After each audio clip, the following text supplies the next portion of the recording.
So what we're going to do is we're going to stake out with the side measurement. This is obviously our furthest away to the left of the entire composition boundaries, right? Yeah.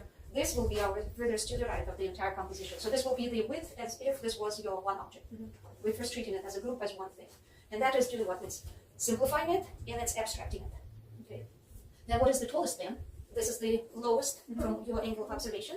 And then which is the tallest? Yeah. But this one. From lowest to highest, you will be doing side measurement in this direction from that angle of observation, wherever it stops, right? So you find that proportion, the two of them together. And so once we measure that proportion from the lowest to the highest, it looks almost like it's 1 to 2.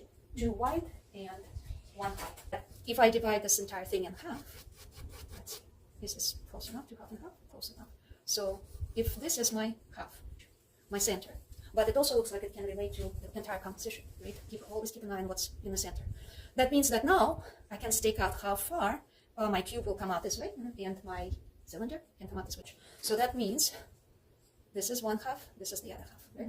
And I said it was almost, right? Yeah. It was the kind of almost that my cube, my first half came here, and my cube was a little bit short. This is how I measured with the side measurement. I had a little extra tip of the pencil go beyond that, all right? But that just means that this definitely gives me the entire height now.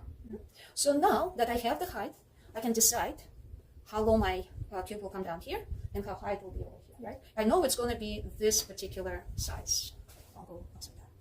It's going to be like this. Here's going to be my cube, and the rest is going to be my cylinder.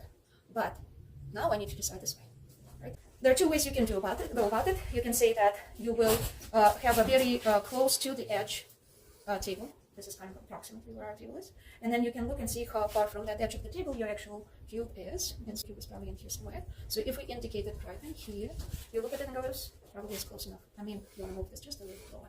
But this seems like it's good if you imagine that this is the edge of the table. Then the cube will be touched down here. Then the rest of it will come up somewhere in here. And the cube also spreads out a little bit on the other side of the center, because when I was measuring, I already saw that. So that means the entire cube will occupy this space if we just abstract it without our three-dimensional thinking.